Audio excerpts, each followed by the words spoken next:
বৃদ্ধা। একটি ছোট কুটিরে বাস করতেন একজন অসুস্থ বৃদ্ধা মহিলা ও তার 2 মেয়ে কথাকলি ও মিতালি।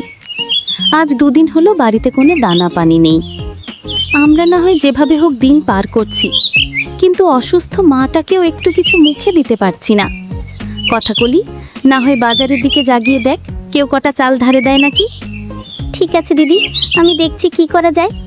কথাকলি তার দিদিকে বলে বাজারের দিকে রওনা হয়। পাশেই ছিল নীলাচল রাজ্য। রাজ্যর সব কিছু ঠিকই ছিল, কোনো কিছুর অভাব ছিল না। তবু রাজার মুখ সবসময় কারণ রাজার 3টা রানী থাকা সত্ত্বেও তার কোনো সন্তান ছিল না।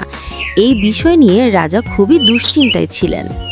মহারাজ, আপনি এখানে বসে আছেন অবেলায়, আপনার কি শরীর খারাপ? আমি কি রাজবৈদ্যকে ডাক দিব? না রানী, শরীর খারাপ নয়। তুমি তো জানো রানী, মনটা কেন সব সময় খারাপ হয়ে থাকে। আজ কত বছর কেটে গেল, একটি সন্তানের মুখ দেখতে পারলাম না। রাজ্য সবাই আমাকে নিয়ে হাসাহাসি করে। আমাকে আটকুড়ো রাজা বলতেও কেউ দ্বিধাবোধ করে না। এই রাজ্য আমার আর ভালো লাগছে না রানী। আমি কিছুদিনের জন্য জঙ্গল ভ্রমণে যেতে চাই। যাও রানী, তুমি ছোট রানী ও মেজ রানীকে এখানে ডেকে পাঠাও। মহারাজ, আমি বুঝি আপনার কষ্টটা, কিন্তু বিধাতা আমাদের যে কোনো সন্তান দেননি, আমরাও যে কিছু করতে পারি না মহারাজ। আপনি যদি জঙ্গল ভ্রমণে গিয়ে ঘুরে আসতে চান, তাহলে আমিও আপনার সাথে সহমত। আমি এক্ষুনি ছোট রানী ও মেজ রানীকে ডেকে নিয়ে আসছি। বড় রানী যায় ছোট রানী ও মেঝ রানীকে ডাকতে। কিছুক্ষণ পরে ছোট রানী, মেঝ রানী ও বড় রানী একসাথে আসে। মহারাজ, আমাদেরকে ডেকেছেন? রাজা কান্না ভেজা গলায় বলে। হ্যাঁ, আমি তোমাদেরকে ডেকেছি। আমি কিছুদিনের জন্য জঙ্গল ভ্রমণে যেতে চাই। এই জীবন আমার আর ভালো লাগছে না। 3টি বিয়ে করেও আমি সন্তানের পিতা হতে পারিনি। এই রাজ্য আর কোলাহল আর ভালো লাগছে না। তাই আমি সিদ্ধান্ত নিয়েছি কিছুদিন বাহিরে কাটিয়ে আসব।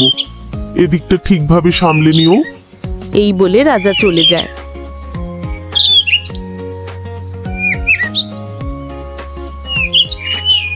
চাচা, আমার মা খুব অসুস্থ। 2 দিন হলো ঘরে কোনো চাল পানি নেই। আমাকে কিছু চাল ধার দেবেন? না না বাপু, এখন অভাবের শোনি। আমাদেরও তো চলতে হবে নাকি? যাও তো বাপু, দোকানের সামনে ভিড় করো না। রাজা জঙ্গলের মধ্য দিয়ে হাঁটতে হাঁটতে একটি গ্রামের পাশের বড় বটগাছের নিচে এসে বিশ্রাম নেয়। তখনই রাজার পাশ দিয়ে হেঁটে যাচ্ছিল কথাকলি। কথাকলিকে দেখে রাজা এক দৃষ্টিতে তাকিয়ে থাকলো। এত সুন্দর কন্যা, মাথায় সোনালী বর্ণের লম্বা বেনি, চোখ দুটো যেন হরিণের মতো। মনে হয় ওই গ্রামের দিকেই গেল।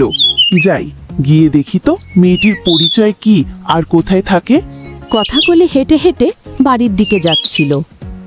কথাকলির পিছু পিছু রাজাও চুপি চুপি যেতে থাকলো।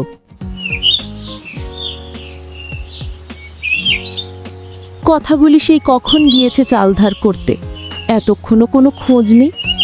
জানি না সে 2 মুঠো চাল পেল কিনা। হায় আল্লাহ, আমাদের তুমি একটু দয়া করো। আমরা যে আর পারছি না ক্ষুধার জ্বালায়। বৃদ্ধ মা ঘরে মরার দিকে, ওদিকে ছোট বোনটা চালের খোঁজে মানুষের দাঁড় দাঁড় ঘুরছে। কথাকলি বাজার থেকে বাড়ি চলে এলো। কি রে বোন, চাল ধার এতে পেলি কি? না দিদি, কত জায়গা ঘুরলাম, কেউ একটু চাল ধার দিল না। পড়া কপাল আমাদের। আল্লাহ কেন যে গরিব বানিয়ে দুনিয়াতে পাঠিয়েছেন, ক্ষুধার জ্বালায় যে আর কিচ্ছুটি ভালো লাগে না। দিদি, আমি কাল থেকে কাজে বেরোবো, তুমি মাকে দেখে শুনে রাখবে। তাছাড়া যে কোনো উপায় দেখছি না। কথাকলি ও মিতালি কথা বলছিল। রাজা গাছের আড়াল থেকে তাদের সব কথা শুনে রাজা কথাকলি ও মিতালির দিকে এগিয়ে যায়। আমি নীলাচল রাজ্যের রাজা। আমি এসেছি জঙ্গল ভ্রমণে। ওই সামনের বটগাছের নিচে আমি বিশ্রাম নিচ্ছিলাম। তখনই আমার সামনে দিয়ে হেঁটে আসছিল কথাকলি। আমি তার পিছু পিছু এখানে এসেছি। আপনাদের সব কথা শুনেছি। আমি আপনাদের জন্য একটি প্রস্তাব নিয়ে এসেছি। যদি আপনারা কিছু মনে না করেন, যদি অনুমতি দেন, তাহলে আমি বলতে পারি। মহারাজ, আমরা সাধারণ গরিব দুঃখী, আমাদের থেকে অনুমতি চেয়ে আমাদেরকে কেন ছোট করছেন? আপনি কি বলতে চান বলুন। আমি রাজা হয়েও তোমাদের থেকে দুঃখী। আমার সব আছে, কিন্তু শান্তি নেই। একটি সন্তানের আশায় আমি তিনটে বিয়ে করেছি, কিন্তু আমি কোনো সন্তানের মুখ দেখিনি। একটি সন্তানের জন্য যে আমার বুকটা হাহাকার করে। আপনাদের যদি কোনো আপত্তি না থাকে, আমি কথাকলিকে আমার রাজ্যর রানী বানাতে চাই। আমার বিশ্বাস কথাকলি আমার মনের আশা পূরণ করতে পারবে। আপনাদের কি কোনো আপত্তি আছে? না না মহারাজ, আপত্তি কেন থাকবে? এই কষ্টের জীবন থেকে যদি আমার বোন রানী হয়, তাহলে তো এটা আমাদের ভাগ্য। আমাদের কোনো আপত্তি নেই মহারাজ। কিন্তু আমার আপত্তি আছে দিদি। আমি তোমাকে আর মাকে এখানে এভাবে ফেলে কোথাও যেতে পারবো না। তোমাকে তোমার দিদি আর মাকে ফেলে যেতে হবে না। আমি তোমার মা ও তোমার দিদির ভালো থাকা খাবার ব্যবস্থা করে দেব। তাদের কোনো অসুবিধা হবে না। তাদের সব রকমের সুবিধে আমি দেব। রাজা কথাকলিকে বিয়ে করে নিয়ে রাজপ্রাসাদে ফেরে। কই গো, সবাই কোথায় গেলে? এদিকে এসো। বড় রানী, মেজ রানী, ছোট রানী, কোথায় তোমরা? মহারাজের ডাকাডাকি শুনে 3 রানী তাদের নিজ কক্ষ থেকে বেরিয়ে আসে।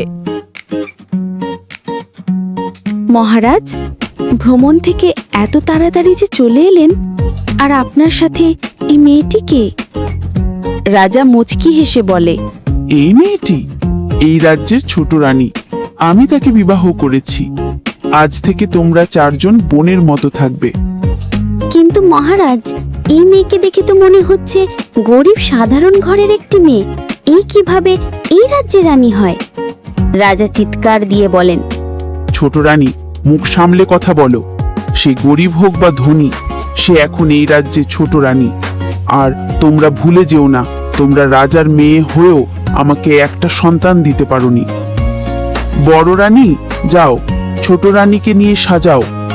আর ছোট রানী আর মেজ রানী, তোমরা আমার কক্ষ ফুল দিয়ে সাজাও। বড় রানী ছোট রানীকে নিয়ে সাজঘরের দিকে যায়।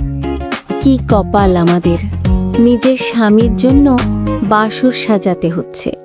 শুধু একটি সন্তানের জন্য কষ্টে আমার বুকটা ফেটে যাচ্ছে। তাই নাকি রে ছোট? তাহলে তুই যখন এসেছিলি এই রাজ্যে নতুন রানী হয়ে, তখন আমাদের কেমন লেগেছিল ভাব। তখন আমারও অনেক কষ্ট হয়েছিল। আমি ছোট রানী ছিলাম, মহারাজের খুব আদরের রানী। তুই এসে আমার জায়গাটা দখল করেছিলি, আমার কেমন লেগেছিল। তাই নাকি রে মেজ? তাহলে তুইও বুঝ, আমি যখন এই রাজ্যের একমাত্র রানী ছিলাম, মহারাজের কেমন ভালোবাসার, কেমন আদরের ছিলাম। তুই এসে আমার জায়গাটা দখল করেছিলি, তখন আমার কেমন লেগেছিল। এখন তাদের বুকটা ফেটে যাচ্ছে, তাই না রে? ছোট রানী ও মেজ রানী রাগ করে কক্ষ থেকে বেরিয়ে যায়। দাসী, এই দাসী, ছোট রানীকে নিয়ে আয়। দাসী ছোট রানীকে নিয়ে আসে তার কক্ষে। ছোট রানী মা, আজ থেকে এটাই আপনার কক্ষ। আপনি এখানে থাকুন, আমি এখন যাই। একটু পরেই মহারাজ কথাকলির কক্ষে প্রবেশ করেন। মহারাজ কথাকলিকে রানীর রূপে দেখে তার দিক থেকে চোখই সরাতে পারছিল না। রানী, তোমাকে অনেক সুন্দর লাগছে। মনে হচ্ছে আসমানের এক টুকরো চাঁদ নেমে এসেছে আমার ঘরে। রানী, তোমাকে দেখে তো আমার মনটা ভরে গেল। আমাদের এই বিশেষ রাতে আমি তোমার কাছে একটা জিনিস চাইব, সেইটা হলো একটি সন্তান। বলো রানী, তুমি আমার কথা রাখবে? রাখবো মহারাজ, অবশ্যই রাখবো। যদি আল্লাহ সহায় হন, ইনশাল্লাহ আমি আপনার সব ইচ্ছে পূরণ করব। এভাবে বেশ কয়েক মাস কেটে যায়। একদিন কথাকলি বাহিরে যাওয়ার সময় হঠাৎ মাথা ঘুরে পড়ে যায়।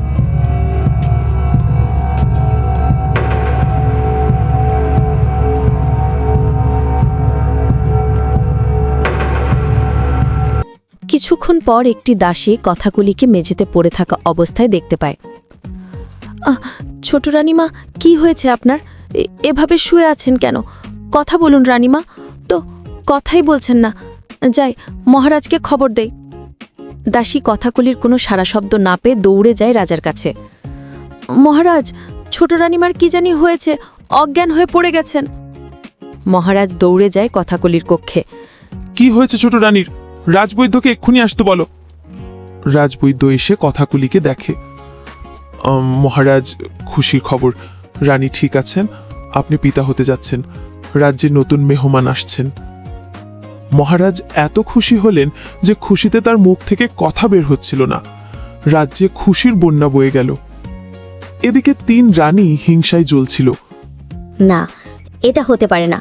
ছোট রানী সন্তান জন্ম দিয়ে রাজার চোখের বনি হবে। আমি তা কিছুতেই হতে দেব না। শান্ত হ, এখন কিছু করা যাবে না। যা করার বাচ্চা হবার সময় করতে হবে। হ্যাঁ, সে যে বড় রানী ঠিকই বলেছেন। ছোট রানী, তোমার শরীর এখন কেমন লাগছে? রানী, আমি জানতাম তুমি আমাকে নিরাশ করবা না। জানো রানী, আমি এত খুশি কখনো হলিনি, সব তোমার জন্য রানী। না মহারাজ, বলুন, সব আল্লাহর জন্য। তিনি না চাইলে তো কখনো কোনো কিছু হয় না, সব ওনার ইচ্ছা। আমি তো উসিলা মাত্র। হ্যাঁ রানী, তোমার এখন বিশ্রামের প্রয়োজন। তুমি বিশ্রাম নাও, কোনো সমস্যা হইলে আমাকে জানাবে। বেশ কয়েক মাস পর। মহারাজ, আর তো কয়েকটি দিন মাত্র।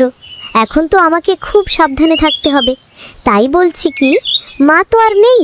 আপনি যদি দিদিকে আমার পাশে থাকার জন্য রাজপ্রাসাদে নিয়ে আসার ব্যবস্থা করতেন, খুব ভালো হতো। বেশ রানী, আমি আজই দিদিকে নিয়ে আসার জন্য মানুষ পাঠাবো।